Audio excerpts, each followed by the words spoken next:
گەرمگەشتین سڵاوی خۆم و هاوکارانتان پێشکەش بینێرانی خۆشەویستی بەرنامەی لاپەڕی حوت ئەلا بەرنمەیەکی دیکە و لا چەندین تەوەری دیکاوەڕای هاوکارانم بووینەوە میوانی ماڵەکانتان تا کۆتایی هاوڕێمان بن.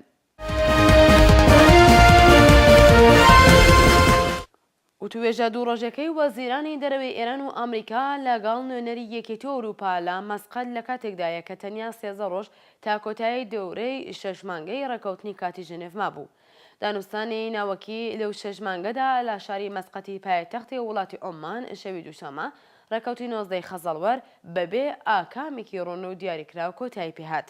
ڕێژەی پیتانی ئۆرانیۆم و چۆنێتی لابرنی گەماڕەکان و باقی ناکۆکەکانی نێوانیان لە گرنگترین باسەکانی ئەو دانیشتنە بوو. شەوی دووشەمە 10 نۆڤەمبر واتە 19 خەزەڵوەر و توێژەکانی نێوان محەممەد جەواد زەریف لەگەڵ هاوتە ئەمریکایەکە جان کێری کۆتایی پێهات.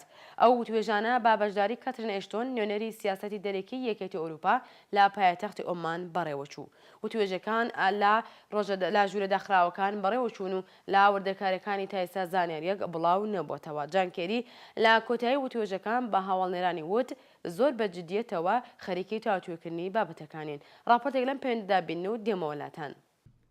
وتوێژە دوو ڕۆژەکەی وەزیرانی دەرەوەی ئێران و ئەمریکا لەگەڵ نوێنەری یەکێتی ئەوروپا لە مەسقەد لە کاتێکدا کە تەنیا 13 ڕۆژ تا کۆتایی دەورەی 6 مانگەی ڕێکەوتنی کاتی ژنێڤما بوو، دانوستانی ناوەکی لەو 6 مانگەدا لە شاری مەسقەتی پێتەختی وڵاتی عومان شەوی دووشەمە ڕێکەوتی 19 خەزەڵوەر بەبێ ئاکامێکی ڕوون و دیاریکراو کۆتایی پێهات. ڕێژەی پیتاندنی ئۆرانیۆم و چۆنیەتی لابردنی گەمارۆکان و باقی ناکۆکیەکانی نێوانیان لە گرنگترین باسەکانی ئەو دانیشتنە بوون.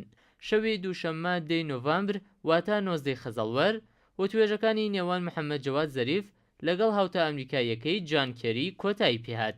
ئەو توێژانە بە بەشداری کاترین ئەشتۆن نوێنەری سیاسەتی دەرەکی یەکێتی ئەوروپا لە پێتەختی عومان بەڕێوەچوو و توێژەکان لە ژوورە داخراوەکان بەڕێوەچوون و لە وردەکاریەکانی تا ئێستا زانیاریەک بڵاو نەبووتەوە.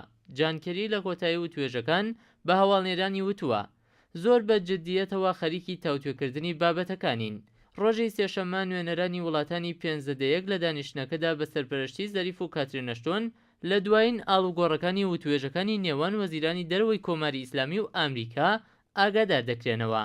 یوسف بن عەلەوی بن عەبدوڵڵا وەزیری دەرەوەی عومان ڕۆژی دووشەممە ڕایگەیاند لەم توێژە سێلایەنەی عومان لەسەر زۆر تەوەری گرنگ ڕێکەوتن کراوە و چاوەڕوانی دیتنەوەی ڕێگەچارە بۆ پرسە گرنگەکانی دیکە دەکرێت. نێوەنجێگەری وڵاتی عومان لە نێوان کۆماری ئیسلامی ئێران و وڵاتانی ڕۆژاوایی بابەتێکی شاراوە نییە، بەڵام سەرکردەکانی کۆماری ئیسلامی دەستپێکی هەوڵەکانی عومان بۆ لێک نزیککردنەوەی ئێران و ئەمریکا لەسەر پرسی ئەتۆمی 3 ساڵ لەوە پێش ڕایانگەیاندووە. بن عەلەوی بە هەواڵنێری ئیسنا دەڵێت ئەو توێژانە بەرهەمی 5 ساڵ هەوڵی وڵاتی عومان بووە بۆ لە ناوبردننی مەودای نێوان ئێران و ڕۆژاوا و هەوڵدان بۆ گەیشتن بە چارەسەرێکی ئاشتیخوازانە لەسەر پرسی ئەتۆمی ئێران. لەو بارەیەوە ئەمریکا وتوێتی کە ئەو دانیشتنا ڕۆن و دشوار بووە و لە هەمان کاتدا وەزیری دەرەوەی ئێران ڕۆژی دووشەممە بە هەواڵنێرانی ڕاگەیاند کە لە ئێستادا ناتوانێت بڵێت دانوستان پێشکەوتنی بەخۆیەوە بینیوە. بەپێی هەواڵی هەواڵنێری فەرەنسا جێنساکی ڕوونی کردوێتەوە کە ئەمریکا فۆکوسی لەسەر پێشکەوتنی دانیشتنەکان کردووە و جەختی کردوێتەوە کە هێشتا بۆ گەیشتن بە ڕێکەوتنی یەکجاری کات لە بەردەستدا هەیە. بەڵام بە پێچەوانەی وتەکانی جێنساکی کە باز لە هەبوونی کات بۆ گەیشتن بە ڕێکەوتنی یەکجاری دەکات، ئیسرائیل زۆر بە نیگەرانی دەڕوانێتە بەرنامەی ناوەکی ئێران و چۆنیەتی چوونەپێشی دانوستانەکان. ئیسرائیل لەسەر ئەو باوەڕەیە کە ئێران خەریکی کاتکڕینە و ڕۆژ بە ڕۆژ لە ئامانجی خۆی کە سازکردنی بۆمبی ناوەکیان نزیک دەبێتەوە و هیچ کات نیگەرانیەکانی خۆی سەبارەت بە بەرنامەی ناوەکی ئێران نەشاردوێتەوە. بەپێی هەواڵی هەواڵنێری ئالمان سەرۆکوەزیری ئیسرائیل سەبارەت بە ڕێکەوتنی خێرا و خراپ لەگەڵ ئێران هۆشداری داوە و وتوێتی کە گۆڕانکاری لە سیاسەتی کۆماری ئیسلامی بەرچاو ناکەوێت. دەفتەری بنیامین نەتەنیاهو لەزاری ئەو هۆشداری دابوو کە ئێران خوازیاری لە ناوبردنی ئیسرائیلە و پشتیوانی لە تێرۆریستی نێونەتەوەی دەکا و سەبارەت بە بەرنامە ناوکیەکەی خەریکە جیهان فریو دەدات. هەروەها سەبارەت بەو پرسا فرانک والتر شتاینمایر ڕۆژی 20 خەزەڵوەر لە وتاربێژیەک لە شاری بەرلین و پاش دانوستانی سێقۆڵی وەزیرانی دەرەوەی ئێران و ئەمریکا و هاواهەنگیکاری گروپی 15 وتوێتی وتوێژە ئەتۆمیەکان لەگەڵ تاران گەیشتووەتە خاڵی دۆڕان یان سەرکەوتن و لە ئەگەری بە ئاکام نەگەیشتنی دانوستانە ئەتۆمیەکان تا ڕێکەوتی دیاریکراوی سێی سەرماوەز کۆماری ئیسلامی لەگەڵ کێشەی جددی بەرەوڕوو دەبێتەوە. بەپێی راپۆرتی پایگای خەبەری بلۆمبەرگ، فرانک والتەر شتاینمایەر 20 خەزەڵوەر لە کاتی پێشکەشکردنی وتارێک لە بەرلین و پاش و توێژە سێلایەنەکەی وەزیرانی دەرەوەی ئێران و ئەمریکا و هاواهەنگکاری گروپی 5 گوتی بە دووری دەزانم کە هەوڵێکی وەها بەم زوانە بخولقێتەوە. لە ڕوانگەی ڕۆژنامەی واشنگتۆن پۆستەوە ئەو وتارانە باز لە گوشارەکان بۆ بە ئاکامگەیشتنی و توێژە ئەتۆمیەکان لە مۆڵەتی دیاریکراودا دەکەن. ئێران و وڵاتانی 5 پاش دیدارە سێلایەنەکەی محەممەد جەواد زەریف، جان کەری و کاترین ئەشتۆن چەند چاوپێکەوتنێکیان لە ڕۆژی 20 خەزەڵوەر لە ئاستی وەزیرانی دەرەوە لەسەر دانوستانە ئەتۆمیەکان بەڕێوە برد. جێگری وەزیری دەرەوەی رووسیا سێرگێی ڕیابکۆف پاش و توێژەکانی ڕۆژی سێشەممە ڕوو بە هەواڵنێران وتی هەردوو لایەنەکە دەبێت ئەو هەلە بگوازنەوە و لە دەستی نەدەن. بەپێی راپۆرتی هەواڵنێری فەرەنسا، ڕیابکۆف هۆشداری داوە کە لە ئەگەری نەبوونی ژیری و هەست بە بەرپرسیارەتی سەرنەکەوتنی و توێژەکان مسۆگەرە و دەڵێت بە دڵنیاییەوە گەڵاڵەیەکی جێگل لە گۆڕێدا نییە. عەباس عێراقچی جێگری وەزیری دەرەوەی ئێران و یەکێک لە ئەندامانی باڵای هەیئەتی دانوستانکاری کۆماری ئیسلامی ڕۆژی دووشەممە وتبووی هیچ بەرەو پێشوونێک بە وتوێژەکانەوە دیار نییە ئەگەرچی تا سێی سەرماوەز هیوای گەشتن بە ڕێکەوتن هەر هەیە. نوێترین خولی وتوێژەکان کە بە چاوپێکەوتنی سێلایەنەی کەری، زەریف و ئەشتۆن دەستی پێکردبوو ڕۆژی 20 خەزەڵوەر بە وتوێژی جێگرانی وەزارەتی دەرەوە بەردەوام بوو. باراک ئۆبامای سەرۆکۆماری هەرێمە یەکگرتووەکان ڕایگەیاند هێشتا لەسەر زۆر بابەت لەگەڵ ئێران ڕێک نەکەوتوینە و تۆپەکەیش لە ناو یاریگای ئەواندایە. باراک ئۆباما لە لێدوانێک لەگەڵ کەناڵی CBS گوتی ئێمە دەبێت لەوە دڵنیا بینەوە کە بەرنامە ناوکیەکەی ئێران ئاشتی خوازانەیە و هەوڵی بەرهەمێنانی چەکی ناوەکی نادات.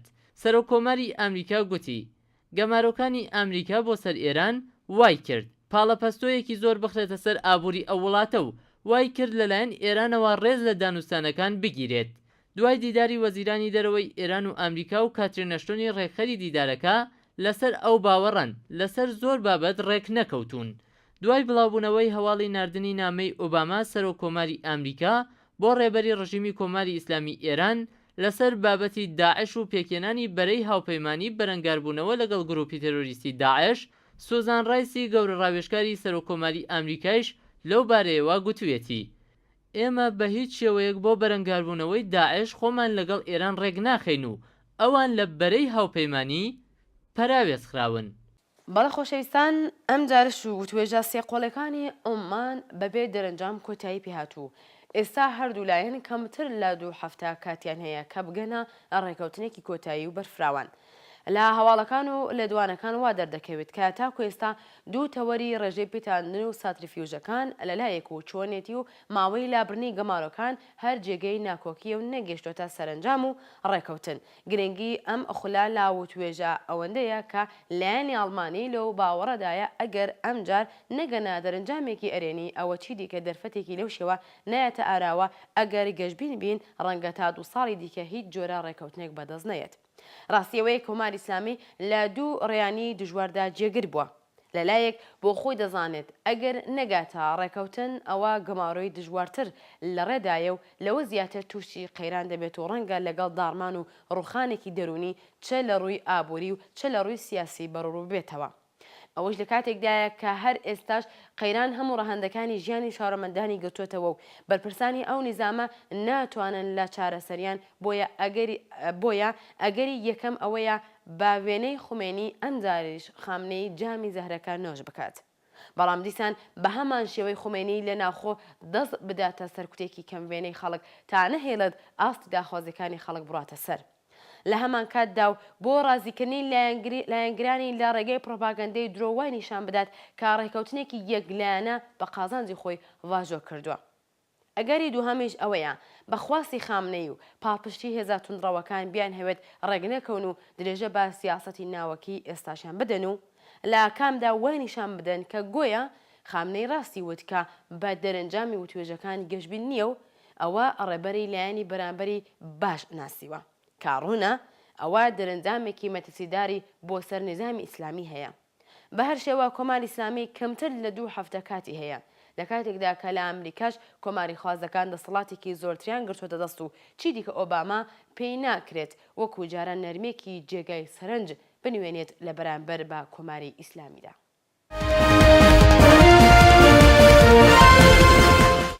هەر لەسەر ئێران و لە 2 ساڵی ڕابردوودا دەوڵەتی ئێران بە کەمکردنەوەی هەزینەکان تا ڕادەیەکی کەم توانیوێتی گوشارە ئابوووریەکان بەهۆی سزاکان لەسەر بەشی نەوتکەم بکاتەوە. بەڵام لە بارودۆخی سزاکان ڕوبەڕووبوونەوە و لەگەڵ کێشە و گرفتی ئابووری کە بەهۆی دابەزینی نرخێنەوە تاتۆتاراوە کارێکی ئاسان نییە و ڕێگاگەلی بنەڕەتی دەوێت. بەسەرنج بە ڕۆڵی سەرەکی داهاتەکانی نەوت لە بودجەی دەوڵەت و گشت ئابووری ئێران ئەو سزایانە کە لە 2 ساڵی ڕابردوودا دژی هەناردەکردنی نەوتی ئەو وڵاتە جێبەجێکراون زیانی قورسی گەیاندوتە سەر چالەکەکانی بەرهەمهێنان و تجاری و ڕێگاوبانی ئەو وڵاتە و گەشەکردنی ئابووری ئێرانی بە شێوەیەکی بێوێنە کردوتە منفی. بەم شێوەیە لە حاڵێکدا کە هەناردەکردنی نەوتی ئێران بەهۆی سزاکان گەیشتۆتە کەمتر لە نیوەی هەناردەکردن لە حاڵەتی ئاسایی خۆی، دابەزینی نرخی نەوتیش زیاتر لە پێش ئەو وڵاتە بۆ گەیشتن بە داهاتە نەوتیەکان کە پێویستی دڵسارد دەکاتەوە. راپۆرتێک لەم پەیوەندەدا ببین و دێمەوەلاتان. لە 2 ساڵی ڕابردوودا دەوڵەتی ئێران بە کەمکردنەوەی هەزینەکان تا ڕادەیەکی کەم توانیوێتی گوشارە ئابووریەکان بەهۆی سزاکان لەسەر بەشی نەوت کەم بکاتەوە. بەڵام لە بارودۆخەی سزاکان ڕوبەڕووبوونەوە لەگەڵ کێشە و گرفتی ئابووری کە بەهۆی دابەزینی نرخی نەوت هاتووەتە ئاراوە کارێکی ئاسان نییە و ڕێگاگەلی بنەڕەتی دەبێت. بەسەرنج بە ڕۆڵی سەرەکی داهاتەکانی نەوت لە بودجەی دەوڵەت و گشت ئابووری ئێران ئەو سزایانە کە لە 2 ساڵی ڕابردوودا دژی هەناردەکردنی نەوتی ئەو وڵاتە جێبەجێکراون زیانی قورسی گەیاندووە سەر چالاکیەکانی بەرهەمهێنان و تجاری و ڕێگەوبانی ئەو وڵاتە و گەشەکردنی ئابووری ئێرانی بە شێوەیەکی بێوێنە کردووەتە منفی. بەم شێوەیە لە حاڵێکدا کە هەناردەکردنی نەوتی ئێران بەهۆی سزاکان گەیشتوێتە کەمتر لە نیوەی هەناردەکردن لە حاڵەتی ئاستی خۆی، دابەزینی نرخی نەوتیش زیاتر لە پێش ئەو وڵاتەی بۆ گەیشتن بە داهاتە نەوتیەکان کە پێویستێتی دڵسار دەکاتەوە. ئێران بەهۆی بوونی 9% لە پاشکەوتی نەوت و 14% لە پاشکەوتی گاز لە گەورەترین خاوەنەکانی پاشکەوتی هیدرۆکەربوونی جیهان بە ئەژمار دێت. ئەمە لە کاتێکدایە کە دابەزی نرخی نەوت نیگەرانیەکانی لە ئێران پەرە پێدا و چەندین پرسیاری دروست کردووە لەوانە ئەم دابەزینە لە کام شوێنە سەرچاوە دەگرێت. ئایا ماوەیەکی کوردماوەیە یان بە شێوەیەکی درێژماوە درێژەی دەبێت؟ چه هەوڵگەلێک دەتوانرێت بۆ ڕاگرتنی ئەو پرۆسەیە ئەنجام بدرێت؟ کاریگەریەکانی دابەزینی نرخی نەوت لەسەر بودجەی ئێران چۆن دەبێت و گوشار بۆ ئابووری وڵات چ چوارچێوەیەک پەیدا دەکات و چەند پرسیاری دیکە. دابەزینی نرخی نەوت لە کاتێکدایە کە ئابووری ئێران تا ڕادەیەکی زۆر وابەستگی بە نەوتەوە هەیە و لە بارودۆخی ئێستادا کە بەهۆی سزاکان ئەو وڵاتە تووشی کێشەی ئابووری و بەرهەمهێنانی نەوتەکەی گەیشتوێتە نیوە، ئەمەش ئێرانی تووشی کێشەی جدی کردووە و ڕاستەوخۆ کاریگەری لەسەر شارۆمەندانی ئێران داناوە. قەیرانی ئابووری لە کاتێکدا ئێرانی کردووەتەوە کە ئەو وڵاتە سەرقاڵی وتوێژ ئەتۆمیە لەگەڵ گروپی 15 بۆ چارەسەرکردنی قەیرانێکی ئەتۆمی و تا ئێستا بەڕێکەوتنێکی کۆتایی نەگەیشتون. دوای مۆڵەتی وتوێژەکان 24 نۆڤامبرە و بەپێی لێدوانی بەرپرسانی ئەمریکایی ئەگەر لایەنەکان بەڕێکەوتن نەگەن درێژکردنەوەی ماوەی وتوێژەکان دشوارە. لە حاڵێکدا کە لایەنەکان بەڕێکەوتنێکی کۆتایی نەگەن، ئەمریکا و یەکێتی ئەوروپا بەپەلە دەست دەکەنەوە بە گەمارۆدانی ئێران و بەشی نەوتی ئەو وڵاتە بەتایبەت لەگەڵ کێشەی نوێ و قەیرانی نوێ ڕوبەڕوو دەبێتەوە و بارودۆخی ئابووری ئەو وڵاتە لە ئێستا کە هەیە خراپتر دەبێت. بارودۆخی خراپی بازاڕی نەوت لە ناوچەکە کاریگەری نەرێنی لەسەر ئابووری وڵاتان داناوە و زۆربەی وڵاتانی ناوچە بە دوای ڕێگەچارەیەک دەگەڕێن بۆ چارەسەرکردنی کێشەی کەمهاتنی بودجەی وڵاتەکەیان. لێژنەی دارایی پەرلەمانی عێراق پێشبینی کرد بەهۆی دابەزین نرخی نەوت لە بازاڕەکانی جیهاندا لە یاسای بودجەی عێراق نرخی هەر بەرمیلێک نەوت بە $80 دیاری بکرێت. جەمال جۆکر ئەندامی لێژنەی دارایی پەرلەمانی عێراق ڕایگەیاند حکوومەتی عێراق لە ئامادەکردنی پرۆژە یاسای بودجەی 2015دا پشت بە نرخی ئێستەی نەوت دەبەستێت. ڕوونیشی کردوێتەوە ئێستا نرخی هەر بەرمیلێک نەوت لە نێوان $81 بۆ $82دایە. جەختێکی لەوە کردوێتەوە بەهۆی ناجێگیری نرخی نەوت لە بودجەی ساڵی 2015 عێراقدا نرخی هەر بەرمیل نەوت وەک کەمترین نرخ بە $80 دیاری دەکرێت. پێشتر حەیدەر عەبادی سەرۆک وەزیرانی عێراق لە میانەی پێشوازیکردنی لە شاندێکی لێژنەی پارێزگاکان ڕایگەیاندبوو بەهۆی هاتنە خوارەوەی نرخی نەوت و شەڕی داعش قەیرانێکی دارایی گەورە ڕوبەڕووی عێراق بووەتەوە. بۆیە هەوڵ دەدەن بە چارەسەرکردنی کێشەکانی بواری نەوت لەگەڵ حکوومەتی هەرێمی کوردستان ئاستی هەناردەکردنی نەوت بەرز بکەنەوە، کاریگەریەکانی قەیرانەکە کەم بکەنەوە. بەڕێزان ڕاستیەوەیە کە یەکەم لە سەدا 90 داهاتی ئێران لە ڕێگای نەوت دابین دەکرێت.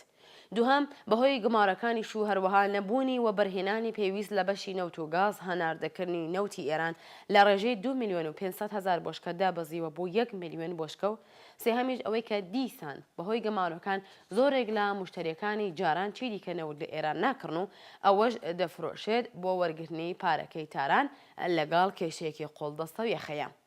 جا لە هەلومەرجێکی لەو شێوەدا ڕوونە دابەزینی نرخی نەوت چۆن دەتوانێت زیانێکی بەرچاو لە ئابووری ئێران بدات. پێشتر بڕیاردرا بوو بودجەی حکوومەت لەسەر بنەمای $100 بۆ هەر بەرمیلێک نەوت لە بەرچاو بگرن. بەڵام هەندێک کارناسی وزا لە ئاستی نێودەوڵەتی لەو باوەڕدان کە نرخی نەوت ڕەنگە بگاتە ژێر $70 کە دیارە لەو داهاتە کەمەی ئێستاشی 30% کەم دەبێتەوە. ئەوەش لە کاتێکدایە کە کۆماری ئیسلامی لە ئاز ناوچەشدا لەگەڵ چەندین کێشە و تێچووی بەرچاو دەستەویەخەیە یارمەتی قورس بە دەوڵەتی بەشار ئەساد، حوسێکانی یەمەن و هەماس و میلیشیاشیەکانی عێراق مەسارفێکی زۆری خستوە سەرشانی کاربەدەستانی کۆماری ئیسلامی و ئابووری ئێران. لەلایەکی دیکەوە تاکو ئێستا هیچ ئاسۆیەکی ڕوون بۆ دەرەنجامی و توێژە ئاتۆمیەکان بەدی ناکرێت. لەم نێوانەدا خاڵی سەنزڕاکێش ئەوەیە کە تەنانەت ئەگەر تاران لەگەڵ لایەنی بەرامبەر بگاتە ڕێکەوتن و گەمارۆکان نەمێنن ئەوە چەندین ساڵ دەخەیانێت تاکو ئابووری ئێران ڕەوتی گەشە بگرێتە بەر و لەو قەیرانەی ئێستا ڕزگاری بێت کە بەسەرنجدان بە سیاسەتەکانی کۆماری ئیسلامی لە ئاز دەرەوە پێناچێت کە بارودۆخی ئابووری ئەو وڵاتە لەم هەلومەرجە ڕزگاری بێت و دابەزنی نرخی نەوتیش وەکو هەمیشە زەخت و فشارێکی زۆرتر دەخاتە سەرشانی خەڵکی ئێران. وایساش هەواڵێکی دیکە و هادی سادقی جگری فەرهەنگی ناوەندی بە ناو دادوەری کۆماری ئیسلامی هەواڵی ڕەزامەندی بەرپرسانی کۆماری ئیسلامی لەسەر سەردانی 2 هەواڵنێری مافی مرۆڤ بۆ ئێران پەشڕاست کردەوە. سادقی لە دانیشتێکی هەواڵنێریدا کە لەلایەن هەواڵنێرەکانی تەسنیم و فارسەوە بەڕێوە چووە ڕخنەی لە راپۆرتەکانی ئەحمەد شەهید گرتووە و هاوکات وتوێتی 2 هەواڵنێری مافی مرۆڤ ساڵی داهاتووی زیانی سەردانی ئێران دەکەن. سادقی لە درێژدا دەڵێت لە سەردانی بەرپرسانی کۆماری ئیسلامی لەگەڵ بەرپرسی نوێی شورای مافی مرۆڤدا کۆماری ئیسلامی ئامادەی خۆی بۆ سەردانی هەواڵنێران بەوەتەی ئەو هەواڵنێرانی بێویژدان دەربڕیوە و بڕیار دراوە لە دوو بابەتی تایبەتدا هەواڵنێرانی تایبەت لە ساڵی داهاتووی زیانیدا سەردانی کۆماری ئیسلامی بکەن. راپۆرتێک ببین و دەگەڕێم وڵاتان. هادی سادقی جێگری فەرهەنگی ناوەندی بەناودادوەری کۆماری ئیسلامی هەواڵی ڕەزامەندی بەرپرسانی کۆماری ئیسلامی لەسەر سەردانی 2 هەواڵنێری مافی مرۆڤی بۆ ئێران پشتڕاست کردەوە. سادقی لە دانیشتێکی هەواڵنێریدا کە لەلایەن هەواڵنێریەکانی تەسنیم و فارسەوە بەڕێوە چووە ڕخنەی لە راپۆرتەکانی ئەحمەد شەهید گرتووە و هاوکات وتوێتی 2 هەواڵنێری مافی مرۆڤ ساڵی داهاتووی زاینی سەردانی ئێران دەکەن. سادقی لە درێژەدا دەڵێت لە سەردانی بەرپرسانی کۆماری ئیسلامی لەگەڵ بەرپرسی نوێی شۆرای مافی مرۆڤدا کۆماری ئیسلامی ئامادەی خۆی بۆ سەردانی هەواڵنێرانی بەوتەی ئەو بەویژدان دەربڕیوە و بڕیار دراوە لە دوو بابەتی تایبەتدا هەواڵنێرانی تایبەت لە ساڵی داهاتووی زاینیدا سەردانی کۆماری ئیسلامی بکەن. سادقی هیچ ئاماژەیەکی بە جۆری تایبەتمەندیەکانی ئەو دوو هەواڵنێرە نەکردووە.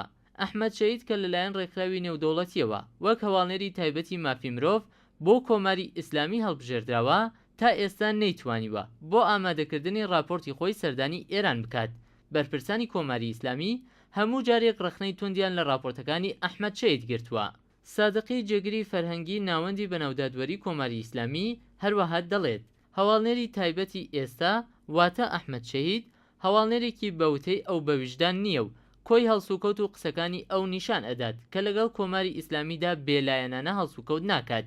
کۆماری ئیسلامی پێشتریش ئیجازەی سەردانی بە هەواڵنێرانی مافی مرۆڤ بۆ وڵاتەکەی نەداوە، بەڵام ئێستا زیاتر لە 10 ساڵ لە ئاخرین سەردانی هەواڵنێری مافی مرۆڤ بۆ ئێران دەگوزارێت. عەبدولکەریم لاهیجی بەرپرسی فیدراسیۆنی نێونەتەوەیی کۆمەڵگاکانی مافی مرۆڤ لە وتوێژێکی تەلەڤیزیۆنیدا دەڵێت تا ئێستا دیار نییە کە کۆماری ئیسلامی کامێک لە هەواڵنێرانی مافی مرۆڤ قبول دەکات بۆ ئەوەی سەردانی ئێران بکەن. لاهیجی لە درێژەدا دەڵێت شۆرای مافی مرۆڤ 2 دەستە هەواڵنێر دەستنیشان دەکات. دەستەیەک هەواڵنێری بابەتی کە لە نێوان 15 تا 16 کەسن و هەر ساڵە و سەبارەت بە یەکێک لە بابەتەکانی مافی مرۆڤ لە ڕەهەندەکانی سیاسی، کۆمەڵناسی، ئابووری و فەرهەنگی لە هەموو وڵاتانی جیهان هەواڵ کۆ دەکەنەوە و گروپی دووهەم هەواڵێرانی تایبەتن کە بە شێوازی ئۆرژانسی و لە کاتی خراپبوونی بارودۆخی مافی مرۆڤ لە وڵاتێکدا بۆ بەدواداچوونی بارودۆخی مافی مرۆڤ لە وڵاتە دەستنیشان دەکرێن، واتە هەمان کارێک کە بڕیار بووە ئەحمەد شەهید بۆ ماوەی نزیک بە 2 ساڵ و نیو ئەنجامی بدات. لاهیجی هەروەها دەڵێت ماوەی 10 ساڵ دەبێت کە هیچ یەک لەم دوو گروپ هەواڵنێریە سەردانی ئێرانیان نەکردووە، هەرچەند کە چەندین داخوازی بۆ سەردان لەلایەن هەواڵنێرانی هەردوو گروپەکەوە پێشکەشی بەرپرسانی کۆماری ئیسلامی کراوە. لاهیجی لە درێژەدا دەڵێت ئێستاش دیار نییە کە کامێک لەم گروپ هەواڵنێریانە بڕیارە سەردانی ئێران بکەن و ئەگەر ئەوە هەواڵنێرانی تایبەت سەبارەت بە ئەشکەنجە و ئازادی بەیان یان کەمایەتیەکان بن، ئەوە سەردانەکەی ئەوان زۆر کاریگەر دەبێت. بەڵام ئەگەر هەواڵنێرانی تایبەت بە ڕاهەندی پەروەردەبێت کە بارودۆخی کۆماری ئیسلامی لەو بابەتەدا زۆر نالەبار نییە، ئەوە سەردانەکەیان کاریگەریەکی ئەوتۆی نابێت. سەردانی مۆریس کاپیتۆرن هەواڵنێری تایبەتی ئەو کات ئاخرین سەردانی هەواڵنێرانی تایبەت بووە کە بەرپرسانی کۆماری ئیسلامی ڕەزامەندیان لەسەری دەربڕیوە. کاپیتۆرن ساڵی 1996 زاینی هەواڵنێری تایبەتی مافی مرۆڤ بوو سەبارەت بە کۆماری ئیسلامی. کاری ئەو هەواڵنێرە لە ساڵی 2002دا تەواو بووە. کاپیتۆرن جێنشینی گالین دووپڵ بووە کە لە ساڵی 1986دا ئەو بەرپرسیارەتیەی لە ئەستۆ بووە. یەکەمین هەواڵنێری تایبەتی مافی مرۆڤی کۆماری ئیسلامی ئاندریاس ئاگۆیلار بووە کە لە ساڵی 1986دا ئەو بەرپرسیارەتیەی لە ئەستۆ بووە. هەر چوار هەواڵنێرە تایبەتەکەی مافی مرۆڤ ڕەخنەیان لە بەرپرسانی کۆماری ئیسلامی گرتووە بە بۆنەی هاوکاری نەکردنیان بۆ ئامادەکردنی راپۆرتەکانیان. تاکو ئێستا ڕێکخراوی نەتەوێگرتوەکان 4 نوێنەری تایبەتی بۆ پرسی مافی مرۆڤ لە کۆماری ئیسلامیدا دڵنیشان کردووە کە کۆماری ئیسلامی بە 2 کەسیان مۆڵەتی داوا سەردانی ئێران بکەن، بەڵام لە هەردوو کەسەکە لە ئاکامدا بەهۆی هاوکاری نەکردنی حکوومەتی تاران دەستیان لە کار کشاوە و لە راپۆرتی هەردووکانیش ڕەخنەی توند لە تارانگیرە لەبەر پێشرکارێکاری لە بواری مافی مرۆڤ.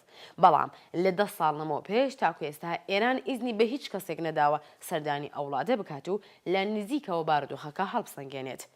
ئەوەش لە کاتێکدایە کە ئاشکرایە تەنانەت ئەگەر شتی لەو جۆرەژ ڕووبدایە بێگومان حکوومەتی ئاینی ئێران هەموو هەوڵی خۆی وەکو ساڵانی پێشوو سەبارەت بە نوێنەرانی پێشوو دەخستە گەڕ کە لەلایەک نەتوانن دەستیان بە سەرچاوی ڕاستەقینە بکەوێت و لەلایەکی دیکەشەوە لە هەموو توانای خۆی کەڵکی وەردەگرت بۆ ئەوەی بە فری و پرۆپاگەندە و کەڵک وەرگرتن لە شایەت حاڵانی درۆین خۆی قوربانەی تەرۆریسم و مەزلوم نیشان بدات.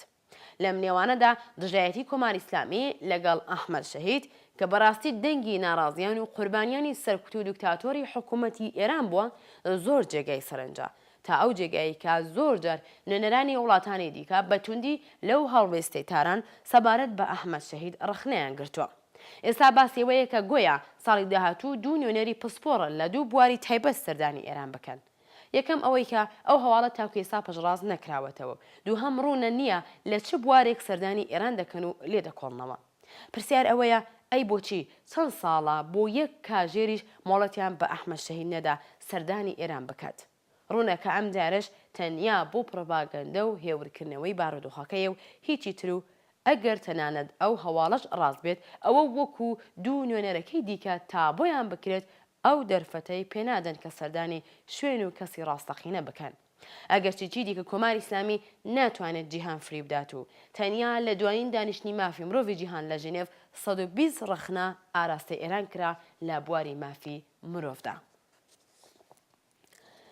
بینەرانی خۆشەویست، بەم شێوەیە بەرنامەی لاپەڕەی حەوتان پێشکەشکرا تا بەرنامەیەکی دیکە هەر بژین بە شادی و سەربەرزی.